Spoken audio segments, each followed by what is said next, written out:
भंडारा शहराला लागून असलेल्या बेला गावातील रॉयल पब्लिक स्कूलमध्ये चौथ्या वर्गात शिकणाऱ्या अल्पवयीन मुलीचा स्कूल व्हॅन चालकाने विनयभंग केला आहे। बेला गावातील रॉयल पब्लिक स्कूलमध्ये चौथ्या वर्गात शिक्षण घेणाऱ्या विद्यार्थीचा प्रायव्हेट व्हॅन चालकाने लैंगिक अत्याचार केला। शनिवारी मुलगी शाळेत जात असताना प्रायव्हेट स्कूल व्हॅन चालकाने आपल्या गाडीतच मुलीचा विनयभंग केल्याचा प्रकार उघडकीस आला। ही सर्व घटना मुलीने आपल्या आई-वडिलांना सांगितल्यावर पालकांनी आज भंडारा पोलीस स्टेशनमध्ये येत व्हॅन चालकाविरुद्ध गुन्हा दाखल केला आहे। पालकांच्या तक्रारीवरून भंडारा शहर पोलिसांनी पॉक्सो ॲक्ट अंतर्गत गुन्हा दाखल केला असून आरोपी व्हॅन चालकाचा शोध भंडारा पोलीस घेत आहे। पोलीस स्टेशनला फिर्यादी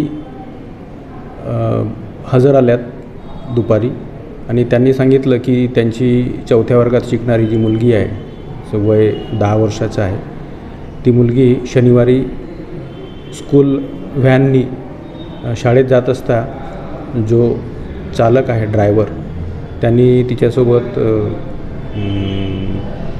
विनयभंग केलेला आहे आणि अशी तक्रार प्राप्त झाल्यामुळं त्या तक्रारीवर पोलीस स्टेशनला आपण गुन्हा दाखल केलेला आहे आणि या गुन्ह्यातला जो आरोपी आहे त्या आरोपीच्या शोधार्थ आपण 3 पथकं पाठविलेले आहेत आणि आरोपी मिळून येताच त्याला अटक करून पुढील कायदेशीर कारवाई करणार आहोत। कोणत्या कलमानुसार गुन्हा दाखल झाला? त्याच्यामध्ये भारतीय न्यायसंहितेचं कलम 75(1) आणि पोक्सोचं कलम 12 या कलमांवर गुन्हा दाखल झालेला आहे।